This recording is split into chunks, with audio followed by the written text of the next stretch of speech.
Ta bouche est faite pour dire ce que Dieu voit sur l'humain. Dieu a créé chaque humain et il veut que chaque humain vit. Alors que ta bouche soit une bouche de vie. Alors, maintenant, imagine-toi, je suis en pleine autoroute en Italie avec mes enfants et ma femme à 3 h le matin. On est en voyage de l'Autriche vers la France. À 3 h le matin, l'autoroute à 110, on roule. Il n'y a personne sur la route. On est seul à 3 h le matin. Et moi, j'écoute un enseignement de Derek Prince sur la puissance de la malédiction et la bénédiction. Et après cet enseignement, je continue à rouler. Mais pendant que je roule, je me dis, OK, maintenant, je vais analyser ma propre vie. C'est où que je vois qu'il y a des choses qui se répètent répétitivement dans notre famille. Et je vois que dans ma famille, il y avait toujours des gens qui ont eu des accidents mortels. Ou mon père, plusieurs accidents mortels où il est presque décédé plusieurs fois. Moi, des accidents mortels. Mon frère, des accidents mortels. Mon autre frère, des accidents mortels. Et ça, c'est quelque chose qui m'est venu en tête. Alors, je dis, OK, maintenant, je vais prier et je vais dire au nom de Jésus que si il y a une malédiction dans le domaine d'avoir des accidents mortels sur notre vie, ben maintenant, au nom de Jésus, on le brise, ça n'a plus d'influence sur nous parce que Jésus est maintenant notre bénédiction. Et il a pris toutes nos malédictions sur lui. Et je fais cette prière et je dis Amen. Je dis Amen. Et je roule à 110 sur l'autoroute. Il fait noir, il n'y a pas d'autre voiture. Et d'un coup, il n'y a même pas, je dirais, sur l'autoroute, je ne sais pas, c'est difficile à juger, mais devant nous, à 200 mètres devant nous, il y a une barrière en fer, les barrières, qui est horizontale devant nous sur l'autoroute qui bloque d'un coup la voie sur laquelle on roule à 110. Alors, imaginez-vous, vraiment devant nous. Et d'un coup, je tourne le volant, je le vois, je tourne le volant et j'arrive de tourner sur la voie de gauche. Les enfants se réveillent parce que c'était très brusque. Et les enfants se réveillent, ils commencent à pleurer. Ma femme, elle dit, qu'est-ce qui se passe? Qu'est-ce qui se passe? Et merci Seigneur, parce qu'il n'y avait pas de voiture derrière moi, voie de gauche, parce que c'était très brusquement que je tournais à gauche, sans mettre le clignotant, sans rien du tout. Et là, je remarquais, OK, on vient de briser quelque chose qui était bien présent, bien réel, spirituellement, sur notre vie. Une malédiction. Et on l'a brisé. Et ça, c'est cette vidéo pour montrer qu'il y a une puissance sur la malédiction et la bénédiction, que Dieu, il nous a donné une autorité dans notre bouche pour maudire ou pour bénir. Et il y a une puissance là-dedans. Et j'aimerais vous montrer juste quelques exemples de la Bible où on le voit concrètement, quelle puissance on a quand on parle. Premier exemple, regardez, la création. Dieu, il a créé la terre par la parole. Il dit la lumière soit, la lumière était. La parole est créatrice. Ou elle peut être destructive. C'est les deux choses. Il parle, ça devient. Il donne à l'homme, il a créé l'homme et la femme, et il leur donne cette autorité. Et ça, c'est la différence avec les animaux. Il a créé les animaux, mais ils n'ont pas l'autorité de la parole. À l'homme, il l'a donné. Comment? Il dit nommer les animaux, dominer sur eux et donner-leur des noms. Alors regardez, Adam et Ève, ils ont nommé des animaux et ils étaient appelés comme ça. Il y a une autorité, c'est ce qu'ils ont dit, c'est devenu. Dieu a donné à l'homme, l'humain, une autorité dans sa bouche pour régner sur la terre. C'est très important. Et dans toute la Bible, on voit cette puissance. En Jacques 3, 2 à 12, dans le chapitre, on peut le lire. On ne va pas lire tout le chapitre, mais il compare notre langue comme le gouvernail d'un bateau. C'est tout petit, mais ça dirige notre vie. Ça dirige tout un bateau. Notre langue dirige notre vie.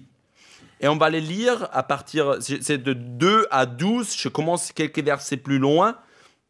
Et il dit, de même, la langue est un petit membre et elle se vante de grandes choses. Voici comme un petit feu peut embraser une grande forêt. La langue aussi est un feu. C'est le monde de l'iniquité. La langue est placée parmi nos membres, souillant tout le corps et enflammant le cours de la vie, étant elle-même enflammée par la géhenne. Toutes les espèces des bêtes et d'oiseaux, des reptiles et d'animaux marins sont domptés et ont été domptés par la nature humaine. Mais la langue, aucun homme ne peut la dompter. C'est un mal qu'on ne peut réprimer. Elle est pleine d'un venin mortel. Par elle, nous bénissons le Seigneur notre Père, et par elle, nous maudissons les hommes faits à l'image de Dieu. De la même bouche sortent la bénédiction et la malédiction. Il ne faut pas, mes frères, qu'il en soit ainsi. La source fait-elle jaillir par la même ouverture l'eau douce et l'eau amère? Un figuier, mes frères, peut-il produire des olives ou une vigne de figues? De l'eau salée ne peut pas non plus produire de l'eau douce. Alors il nous montre que par la langue, on maudit ou on bénit. On dit des choses sur les gens qui sont selon la volonté de Dieu, ou on les détruit. On peut le dire comme ça, soit on donne la vie par notre bouche, soit on donne la mort à travers notre bouche. Il n'y a pas d'autre chose. Et ça, c'est une puissance. Pour maudire veut dire littéralement, tu dis des choses sur une personne ou sur une situation, ce qui est la volonté de Dieu. Bénir. Bénir, c'est tu dis des choses sur ce qui est dans la volonté de Dieu sur une personne. Maudire veut dire tu dis ce qui n'est pas la volonté de Dieu sur une personne. C'est à partir de ce moment-là, tu maudis la personne. Alors, dans la Bible, on voit des exemples. Jésus, il a maudit. Regardez comment Jésus a maudit.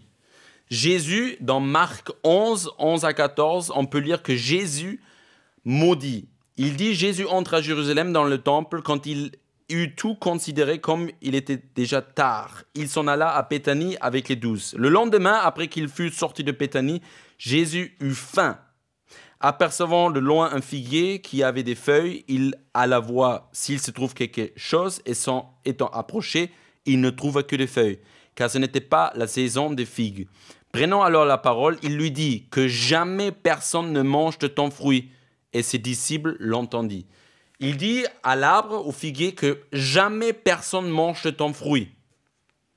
Dieu a créé les arbres pour qu'ils portent des fruits, pour qu'on puisse se nourrir. Ça, c'est la volonté de base.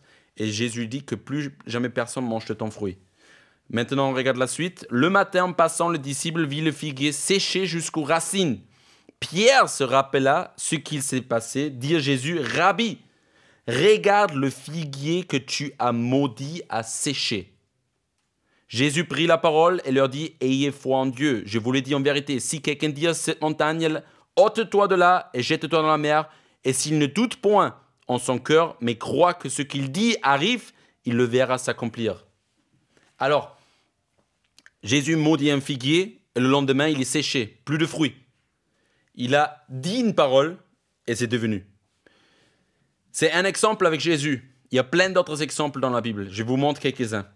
En Josué 6, 26 dans la Bible, c'est un homme qui maudit une personne dans le futur qui peut-être va un jour reconstruire Jéricho, la ville. Il dit dans ce verset, on peut lire, « Ce fut alors que Josué jura en disant, « Maudit soit devant l'Éternel l'homme qui se lèvera pour repartir cette ville de Jéricho. Il en jettera le fondement au prix de son premier-né et il en posera les portes au prix de son plus jeune fils. » Autrement dit, il dit, celui qui va repartir Jéricho, ben celui-là, son fils va mourir. Il maudit. Il ne connaissait pas la personne, mais il maudit la personne qui va essayer de reconstruire cette ville, en disant que celui qui va le faire, il va perdre son fils. Qu'est-ce qu'on voit plus tard? Des années, longtemps plus tard, en 1 Roi 16, 34, on peut lire, « Dans ce temps, Hiel, c'était la personne, de Béthel bâtit Jéricho.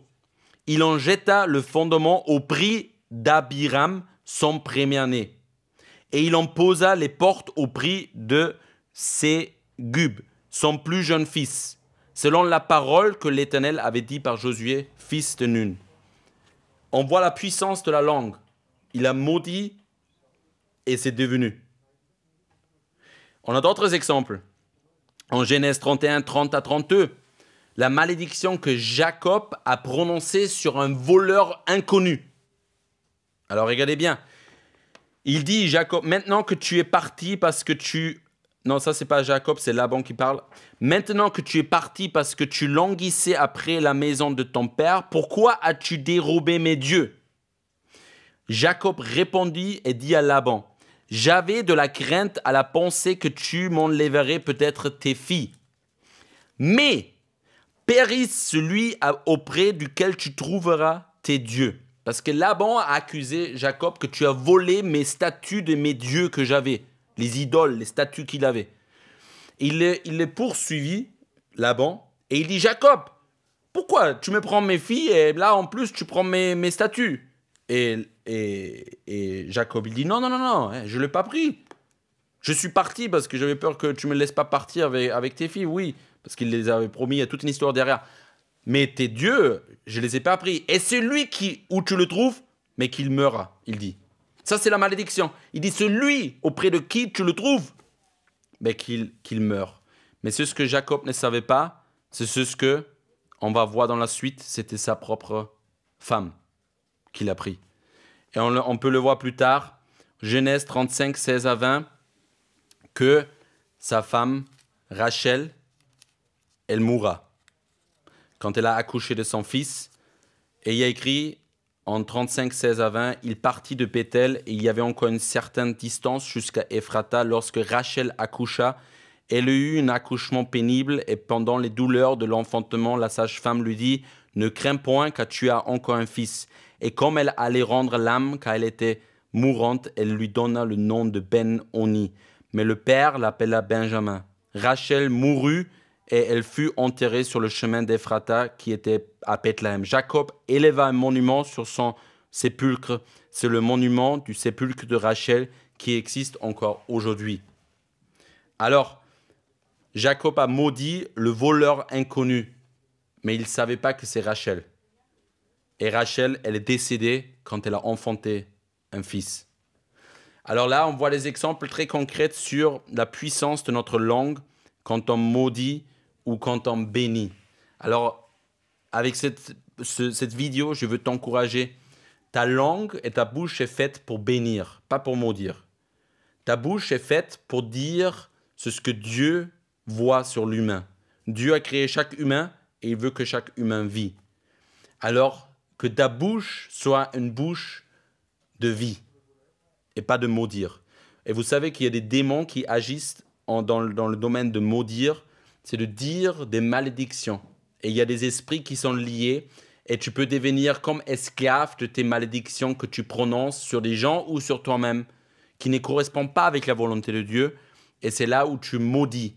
Et cette malédiction a une puissance sur toi. Alors si tu te rends compte maintenant que tu es maudit parce que des gens t'ont maudit et tu l'as accepté, ou parce que toi-même tu te maudis, toi-même, alors c'est maintenant à toi de prendre autorité par ta propre bouche au nom de Jésus, parce que Jésus est devenu une malédiction pour nous quand il était pendu aux croix, pour maintenant briser cette malédiction au nom de Jésus. Fais-le maintenant.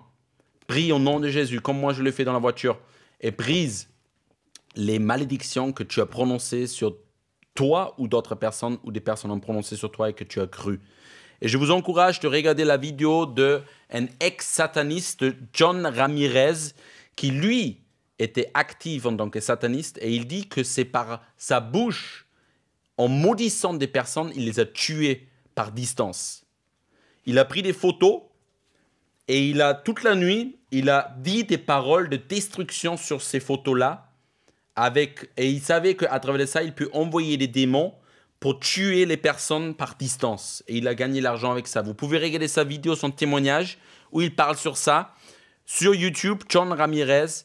Et je vous encourage avec ça, quand on réalise la puissance de notre mauvaise langue, on réalise aussi la puissance de notre bonne langue. Quand on bénit, la vie va se manifester dans la vie, les gens autour de toi. Les gens vont être guéris, les gens vont être délivrés. Quand tu parles la vie de Jésus sur les gens, tu prophétises et ça va devenir parce que tu bénis. Alors maintenant, utilise ta bouche pour être une bénédiction et pour briser les malédictions sur ta vie et la vie des personnes qui t'entourent. Allez, let's go, c'est à toi.